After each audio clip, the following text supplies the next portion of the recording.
পরোটা নিয়ে যাও, পরোটা, গরম গরম স্বাদের পরোটা। পরোটা নিবে গো, পরোটা। পরোটার সাথে ডাল ফ্রি। পরোটা নিয়ে যাবে গো, পরোটা, সাথে ডাল ফ্রি পাবে। ইরি মাইরি, বাবা কি সুবিধা কি সুবিধা, পরোটার সাথে ডাল ফ্রি, তাও আবার বানরের দোকানের ডাল। নিশ্চয়ই অনেক মজা হবে। এই বানর, জলদি এক বাটি ডাল দে তো, অবশ্যই বড় বাটিতে দিবি কিন্তু। হ্যাঁ হ্যাঁ, দিচ্ছি দিচ্ছি, দাঁড়া। এই মোটা মিচকে, এই ডাল নিয়ে যাচ্ছিস, ডালের দাম কে দিবে শুনি? ইরে মাইরি, ডালের আবার কিসের দাম? তুই তো চিৎকার করলি ডাল ফ্রি, তাই তো আমিও ফ্রি ফ্রি ডাল খেতে এলাম। হারামজাদা, মস্করা করছিস? মস্করা করছিস তুই আমার সাথে? পরোটা না কিনে ফ্রিতে ডাল খাবি তাই না? দাঁড়া বেটা, ডাল আজকে তোর পিছনে দেব আমি। ও কাকু, আর কতক্ষণ? আমি কি সারাদিন এখানেই থাকবো? বৌদিকে কি বাপের বাড়িতে নিয়ে যাবো না নাকি? তুই একটু মুখটা বন্ধ করতো বাপু, মিসকে কে এবার আসতে দে। মিসকে আসলেই তুই যেতে পারবি। ওই হারামজাদাটা যে কোথায় আছে সেটাই তো বুঝতে পারছি না। আজ আসুক বদমাইশটা। মাইরি, এখানে কি ছাড়কার চলছে বাবা? বউ বাড়ির কাজকর্ম না করে পটের বিবি সেজে ভ্যানের উপর বসে আছে কেন? তার আগে তুই বল হারামজাদা, তুই এতক্ষণ কোথায় ছিলি? আজ যে তোকে শ্বশুর বাড়ি যেতে হবে সে খেয়াল কি তোর আছে, নাকি তুই সব ভুলে গেছিস? ইরে মাইরি, কেন বাবা, কেন আমি শ্বশুর বাড়ি যাব? আমাদের বাড়ির ভাত ফুরিয়ে গেছে নাকি? ওরে হারামজাদা রে, বিয়ের পর শ্বশুর বাড়িতে যেতে হয়, এটাই নিয়ম। এখন চল, জলদি তৈরি হবি, এমনিতেই অনেক দেরি হয়েছে, চল চল। আরে আরে হারামজাদা, এ তোর কেমন সাজ? শার্ট পরেছিস, টাই পরেছিস, প্যান্ট কোথায়? আসলে বাবা, প্যান্টটা না খুব টাইট হয়ে গেছে, কোমর অবধি কিছুতেই উঠছিল না। অত টাইট প্যান্ট আমি পরতে পারবো না বাবা। আর তুমি যদি ওই প্যান্ট পরতে বলো তবে কিন্তু আমি শ্বশুর বাড়ি যাবই না। হয়েছে হয়েছে, থাম, তোকে প্যান্ট পরতে হবে না। তুই খালি গামলায় গামলায় খাবার খাবি আর মোটা হবি। শয়তান ছেলে কোথাকার, চল বলছি চল। আরে আরে, তুই করছিস কি? তুই এই দুই মনি শরীরটা নিয়ে ভ্যানে উঠলে তো ভ্যান ভেঙে যাবে। তোর আর ভ্যানে উঠতে হবে না, বৌমা ভ্যানে যাবে আর তুই ভ্যানের সাথে দৌড়ে দৌড়ে যাবি। এ তুমি কি বলছো বাবা? হ্যাঁ নয় হ্যাঁ।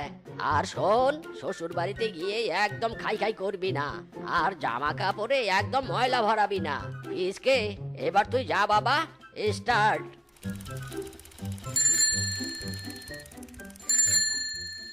ও মা গো, ও বাবা গো, আমার পা দুটো বুঝি ভেঙে গেল গো। এই আরামজাদা শ্বশুর বেটা, এই পা দুটো সরা বলছি, সরা।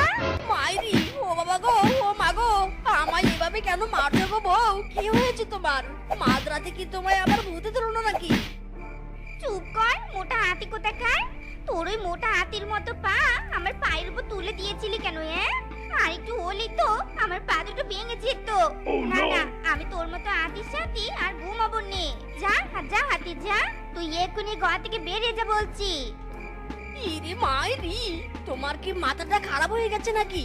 আমি এত রাতে কোথায় যাব? আর আমার তো অন্ধকার খুব ভয় লাগে।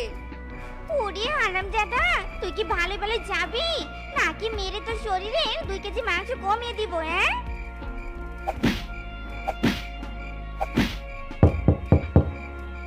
কে এত রাতে দরজায় কে ভাবে করে নাচছে? এই কে রে? আমি মিসকে। মামি, দরজাটা একটু খুলবেন? মামি তাড়াতাড়ি দরজাটা খুলে দিন। আরে আরে, কি হয়েছেটা কি? তুমি এভাবে ডাকছিলে কেন আর এভাবে ঘরে ঢুকলে কেন? মানে মামি, আপনার ভাগ্নি মানে আমার বউ শেফা আমাকে মেরে ঘর থেকে তাড়িয়ে দিয়েছে। আর আমি তো অন্ধকারে ভয় পাই, তাই বাধ্য হয়ে ঘরে এসেছি। বলছি মামি, আজকের রাতটা কি আপনার সাথে থাকা যাবে? না মানে আমি একলা থাকতে ভয় পাই। মাইরি, মানে কি যাতা কথা বলছো তুমি? তোমার কি মাথা খারাপ হয়েছে নাকি? ইরি মাইরি, মামি এভাবে তাড়িয়ে দিচ্ছেন কেন? আমি তো এবারের জামাই, আজকের রাতটা থাকতে দিন মামি। ছি ছি ছি ছি, এ কেমন চরিত্রহীন জামাই রে বাবা। আজ তোর আর রোকে নেই রে হারামজাদা, আজ তোর আর রোকে নেই। কে আর একদিনও এ বাড়িতে রাখবো না। যা শেফা, তুই তাড়াতাড়ি তৈরি হয়ে নে। বাড়িতে যাবো নে, আর এই বলদের সাথে তো সংসার করবোই নে। তুমি বরং ওকে একাই পাঠিয়ে দাও। এই মোটা হাতে খাওয়া ছাড়া কিচ্ছুটি জানে নে, কিচ্ছুটি নে। না না না, আমি কিছুতেই আমার বউকে রেখে যাব না। যেখানে যাব বউকে সাথে নিয়ে যাব। বউ না গেলে যে বাবা আমাকে ভীষণ মারবে, মাইরি। চুপ কর ঘাটের মরা, তুই যে আমাকে নিয়ে যাবি তা আমার ভরণ পোষণ দেওয়ার ক্ষমতাও তো তোর নেই। তুই তো কোনো কাজকর্ম করিস নি, সারাদিন শুধু খাস আর ঘুমাস। মাইরি, তুমি একবার আমাকে বিশ্বাস করো বউ। আমি বাড়িতে গেলে কাজকর্ম সব করব, তুমি একবার আমার সাথে চলো। ও বাঘ মামা, ও বাঘ মামা, আমাকে একবার ছেড়ে দিন। আমি আর কোনো ভুল করব না। প্লিজ বাঘ মামা, আমাকে ছেড়ে দিন। যা, এইবারের মতো তোমায় ছেড়ে দিচ্ছি।